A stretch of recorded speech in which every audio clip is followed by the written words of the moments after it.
The movie The Godfather makes one massive mistake with regards to how the mob actually operated in New York City. Let's check it out.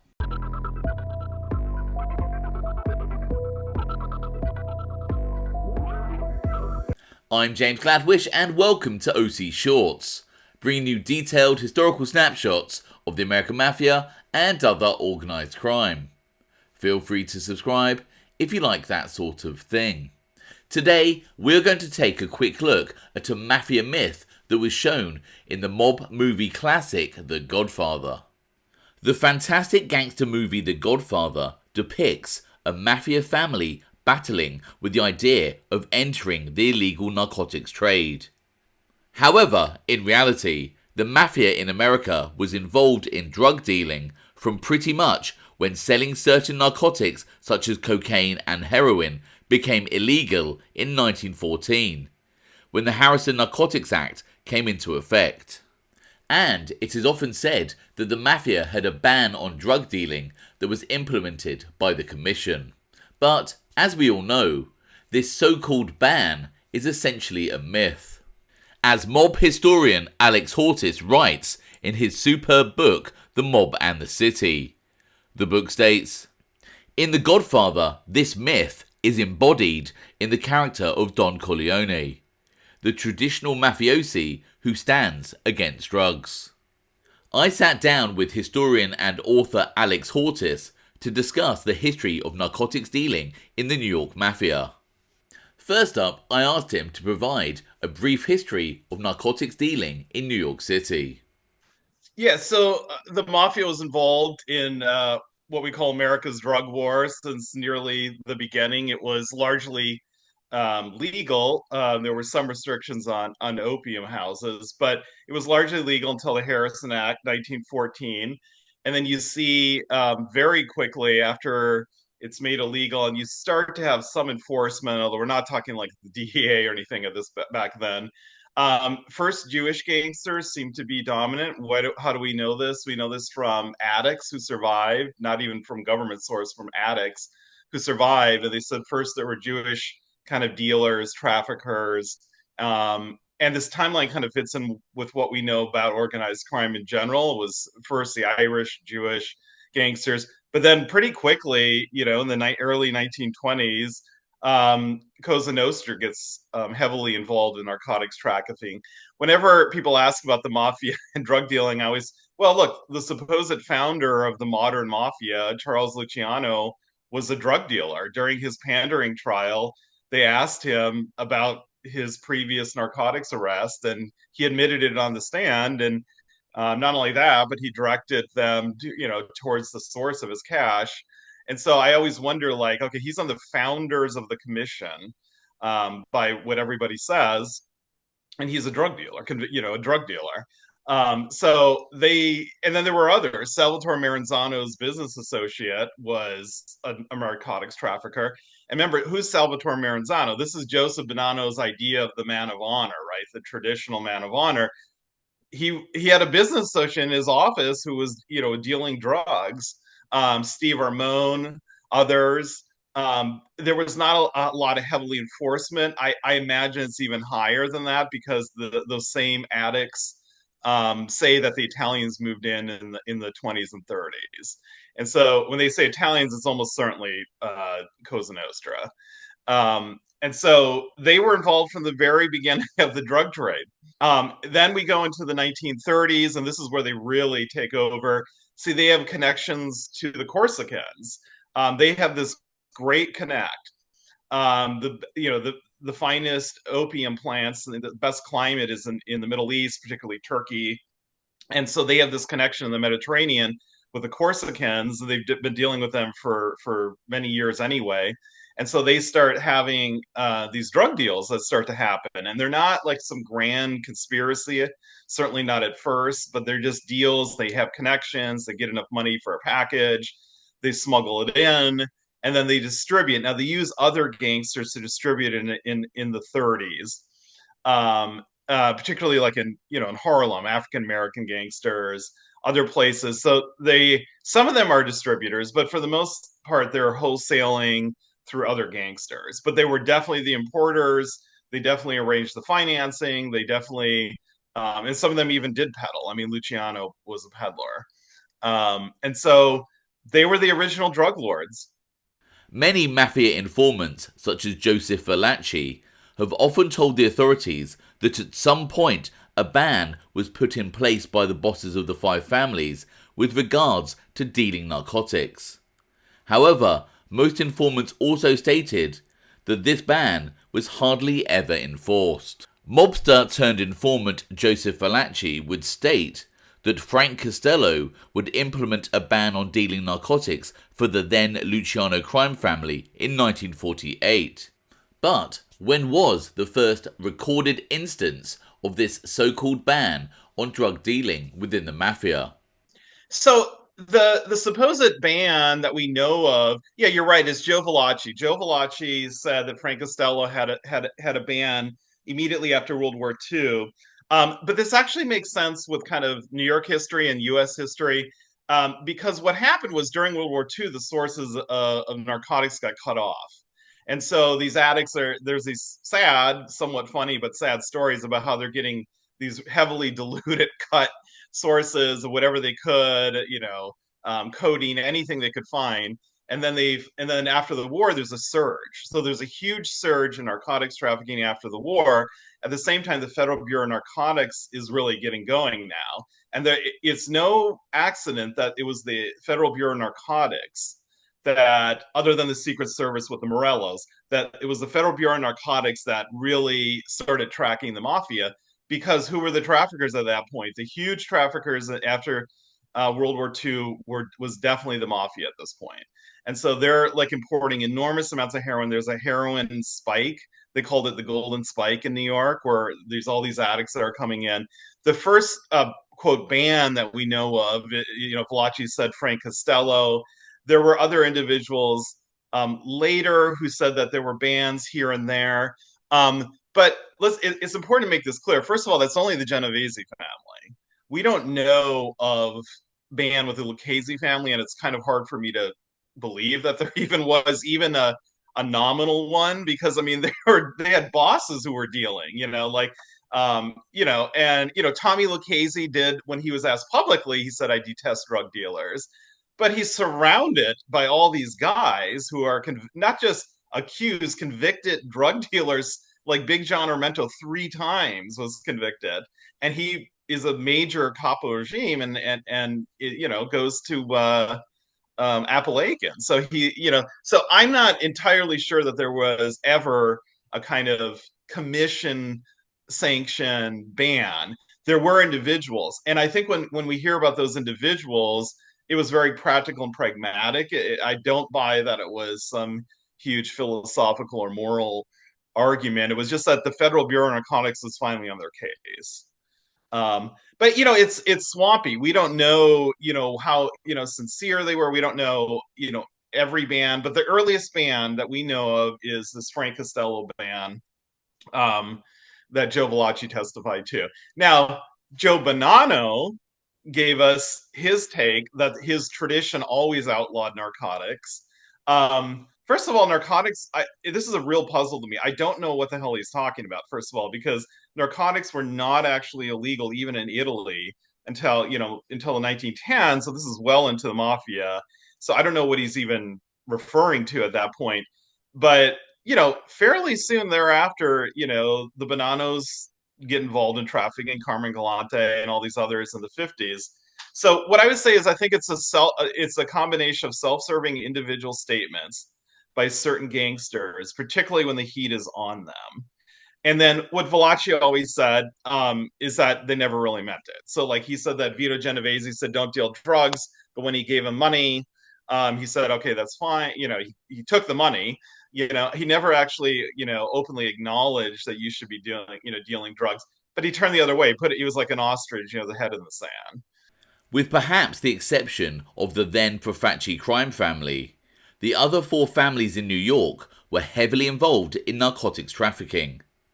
This isn't to say that the Profaci family wasn't involved, but that there were far less documented cases.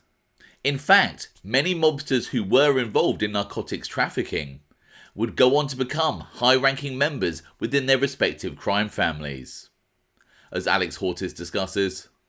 Yeah, so the big Godfather myth, they have this infamous meeting. People forget that the plot of Godfather is the mafia going to get into drug dealing. That's like the driving story behind it, and whether his son is going to get into the mafia, and they always portray it as, well, like these underlings brought it to them, and like they didn't really want to, and they were resistant. But when you look at the number of bosses that were involved, particularly Genovese family, and like you said, Lucchese family.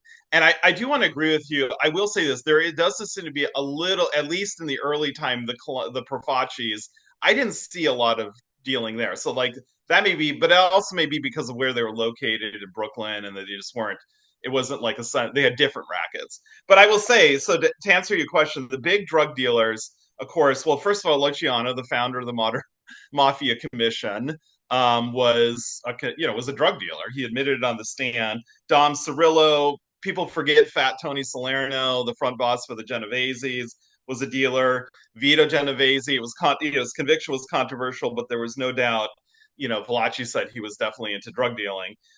Chin Gigante, sometimes people hold him up as sort of being a traditional holdout, but he had a drug conviction. And then the Bonanno family, I think the Bonanno family is the most hypocritical and funny, because Joe Bonanno said my tradition doesn't allow narcotics. Well, why are you allowing all these high-ranking drug convicted drug dealers? No, Diamond Joe Natalia Vola was a convicted drug dealer. Of course, Lilo Galante, Carmen Lilo Galante, the cigar, huge drug importer through Canada, in particular through the Contronis and through Canada. Canada was a major route through this. Tony Dux Carallo, again, another commission case defendant. So these are big time, boss of the Lucchese family, convicted drug dealer, Tom Santoro. And then we have a number of Gambinos. The Armoni brothers were major traffickers. Those brothers were. And then we do even have, we have a handful of others here and there. Furlano, Nick Furlano. And I would say, the quintessential drug dealer is Big John Ormento. This guy was 107th Street mob, and he was probably the single largest drug importer in the United States at the time.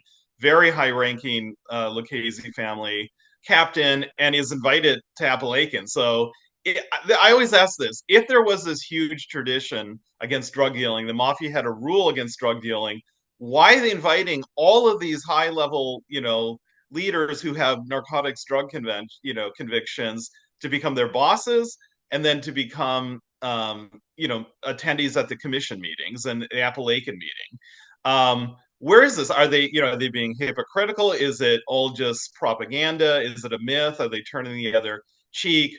But if they did it, I don't know what the hell kind of rule it is, because it apparently has no impact on your success in the mob, and probably helps you in a lot of cases. Would you say there was a point where some families actually did turn, like the Genovese did appear in the maybe more like, I don't know, the 70s and whatnot, to be like definitely no to drugs, because obviously the higher sentences involved. But as we know, obviously there was the Gambino still continued to a certain extent, even if it was behind some of the bosses' backs. But obviously the Gambinos had the Cherry Hill Gambinos, who were obviously massively into it. Well, so essentially the question is there a point that you can pinpoint where some of the families did literally adhere to this kind of so-called ban? Yeah, I would agree with you. I'd agree with you, James. It's ironic. I don't think that there were early bans. The myth is always that they always had this ban and then they turn. I think it was the other way around, actually. I think it's more likely that as the DEA comes into the picture and is much more aggressive, and then later when they have the RICO law, so you can have much higher penalties and just general better enforcement, the parabolic microphones and the wiretaps and all the rest.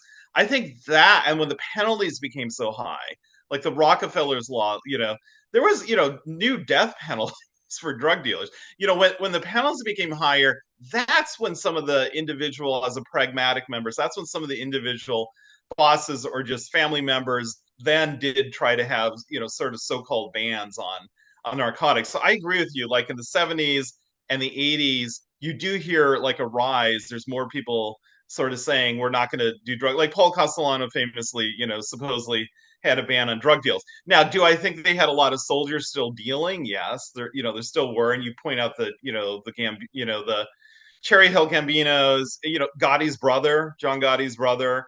So I still, I think that there was later efforts, but you have to flip the history. It's like it wasn't a long time traditional ban. It was a pragmatic later individual boss kind of ban on drugs later, purely because the heat was becoming much too hot.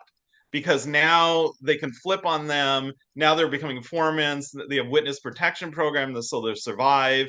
And so, as a pragmatic matter, yeah, when the DA comes heavily into the picture and the FBI gets involved in some of these, yeah, I mean, even in the commission case, there were some underlying predicates of drug dealing and things like that. Now, I still think that they were major drug dealers, but you know what's ironic? You know what actually I think made the decline of the mafia and the drug dealing was the entrance of other major traffickers. It was more that. And and then we have to talk about the Pizza Connection case. So in the Pizza Connection case, late 70s, early 80s, this is where they're going back to Sicily, and they're actually, with the existing, Borgatas in Sicily, and they're making these huge deals to move through the Pacific sources, so from Asian sources. And this is where you see a counterexample where the Sicilian mafia and some of the Bonannos essentially were heavily into drug trafficking. So it's a complicated picture, but I do agree with you on your point that later on we do hear more talk of quote unquote bans by certain individual members. I think it was totally pragmatic. They're just like, the heat is too hot and we got to get out of it for a time being, or for this or that. But even then, it wasn't well enforced, because we still see drug dealing by most every family. Well, it's quite ironic, isn't it? Because there's a recording of I think it's Tony Duck speaking with Salerno, and they're talking so disparagingly about these. Oh, these guys are into junk. We need to make an example. But these guys have all had convictions themselves in the past. So as you said, it's a very Yeah, pragmatic approach. I think I don't get it. Like Ducks Corallo as a narcotics convict. He didn't duck that one. And so I don't get it. And then so I think you're right. The way to read it is not some philosophy. It's not some great man of honor tradition. It's pragmatic. And so like they're pissed off that they have underlings that are going to cause the DA to be all over them. That's what they're really upset about it. And look, were there individual members? You always hear this. We should address this too. They kept it out of the Italian neighborhoods. Like, okay, so it is. There is some truth that you couldn't be a dealer in in Little Italy. You couldn't be a dealer maybe right on in East Harlem, around Italian Harlem's. But they would allow the drugs all over the place, and that's not how narcotics work. Narcotics flow to wherever the users go. And so, yeah, I think you're right. I think it was a pragmatic decision. As mentioned, mob historian Alex Hortis wrote the book The Mob and the City. And for those who regularly view this channel, it is a book that I constantly sing the praises of. It is probably one of the most detailed and well-researched books on the history of the mob for the period 1900 to 1957. And I thoroughly recommend it to anyone with an interest in mafia history. In addition, this January, mob historian Alex Hortis is running an online course on New York and the Mafia for the City University of New York Gotham Center, which some of you may wish to sign up for. I've included the link in the comments below, but I will let Alex fill you in on the details himself. Yeah, I'm really excited. So, City University of New York's Gotham Center for New York History invited me to teach a course on the New York Mafia. Universities and all that have really neglected mafia history. My kind of mentor, Jim Jacobs at NYU, said, I don't understand why there's not professors doing all this. Is the most successful crime syndicate in American history. And yet there's very, very few academics who actually look at it and treat it as a serious topic. I mean, we have, individual researchers, people like you do much, much better work than is done in universities. It's like good stuff. And so so we finally have an opportunity here. We're going to do a class. So it's 4 classes, $150. I didn't set the price. I set the price. I would have done it for free, to be honest. But for 4 classes, and we're going to read some of the classics. We're going to read some Jim Jacobs, my mentor stuff. We're going to use my stuff. The excerpts, the reading material will be included, selections of it. So I hope to have knowledgeable mob fans, and we're going to have sort of adult learners, ordinary adult learners. It's online, 4 classes in January and February, but it'd be great to have some of your fans and knowledgeable fans to kind of complement kind of the novices that are coming into it fresh. And I will say this though, it's not, we're not going to so much deal with some of the mob kind of intrigue and gossips of individuals. It's more like how do they fit into New York City? And I think that's what we're going to focus on, because I think that's fascinating. New York City history really built the mafia. I don't think it's so much the other way around. Like why, we're going to ask questions. Why the Sicilians in New York? Why were they so successful? Like how, why did they get into the rackets that they did? And how did they get into them? And one of the, the arguments is you got to understand New York history, and New York history shaped the mafia as much as the mafia shaped New York. And also they were a fact of life.